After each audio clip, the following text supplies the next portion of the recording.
পথেই হাঁটছে বর্তমান সরকার। ওয়েজ বোর্ড দিবেন না, পত্রিকা চালাতেই আমরা দেব না। আইন অনুযায়ী সাংবাদিকের ন্যায্য পাওনা আদায়ের জন্য পৃথক শ্রম আদালত স্থাপন করতে হবে। প্রতিবাদী সরকারের আমলে 16 বছরে আমরা খুব কম সময়ে রাস্তার বাইরে ছিলাম। আমরা আশা করেছিলাম সরকারের পতনের পর, হাসিনা পালিয়ে যাওয়ার পর আমাদের সাংবাদিকদের রাস্তায় নামতে হবে না। দুর্ভাগ্যজনক হলো সত্য, আগে যে অবস্থা ছিল তার কোনো পরিবর্তন আমরা খুব একটা দেখতে পারছি না।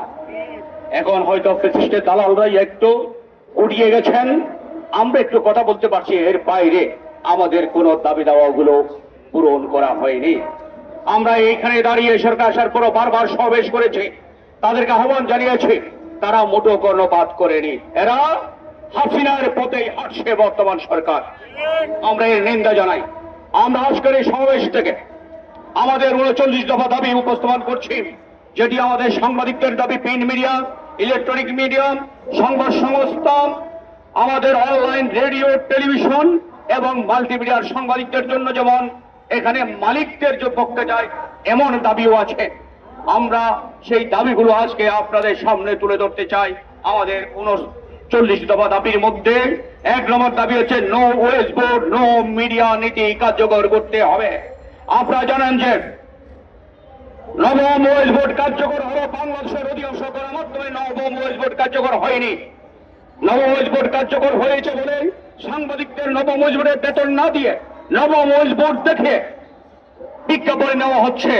আমরা সুস্পষ্ট ভাষায় ঘোষণা করতে চাই, ওয়েজ বোর্ড দিবেন না, পত্রিকা চালাতেই আমরা দেব না।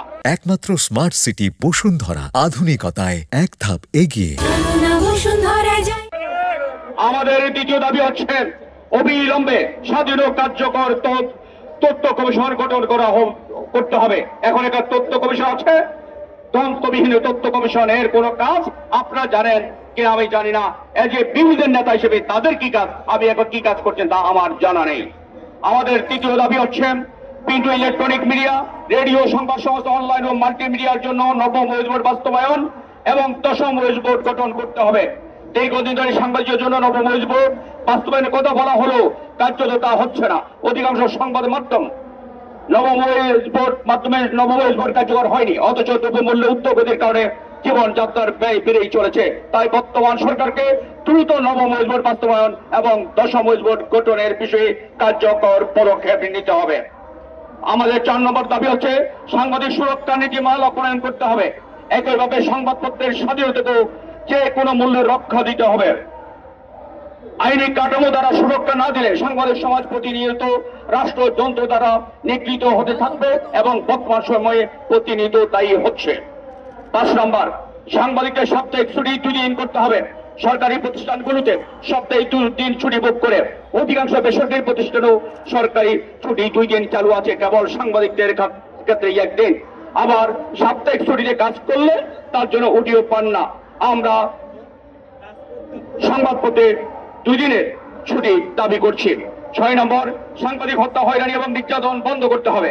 সাংবাদিক দম্পতি সাগর রুনি সহ সব সাংবাদিক হত্যার দ্রুত বিচার সম্পন্ন করতে হবে। 7, সংবাদ মাধ্যমের স্বাধীনতা বিরোধী সকল কালা কানুন বাতিল করতে হবে। 8, আইন অনুযায়ী সাংবাদিকের ন্যায্য পাওনা আদায়ের জন্য পৃথক শ্রম আদালত স্থাপন করতে হবে। সাংবাদিকতা করতে গিয়ে সাংবাদিকরা নানাভাবে হয়রানি ও হামলা মামলা শিকার হন, আর এসব মামলা গাড়ি নিয়ে কোর্টের বারান্দায় করতে হয় সাংবাদিকদের। থানা বা কোর্ট নয়, সংবাদ সংক্রান্ত সকল মামলা শ্রম আদালতে নিষ্পন্ন করতে হবে। 9, সংবাদপত্র, সংবাদ সংস্থা, রেডিও, টেলিভিশন, অনলাইন মাল্টিমিডিয়ার জন্য একটি সমন্বিত জাতীয় সংবাদ মাধ্যম নীতিমালা প্রণয়ন করতে হবে।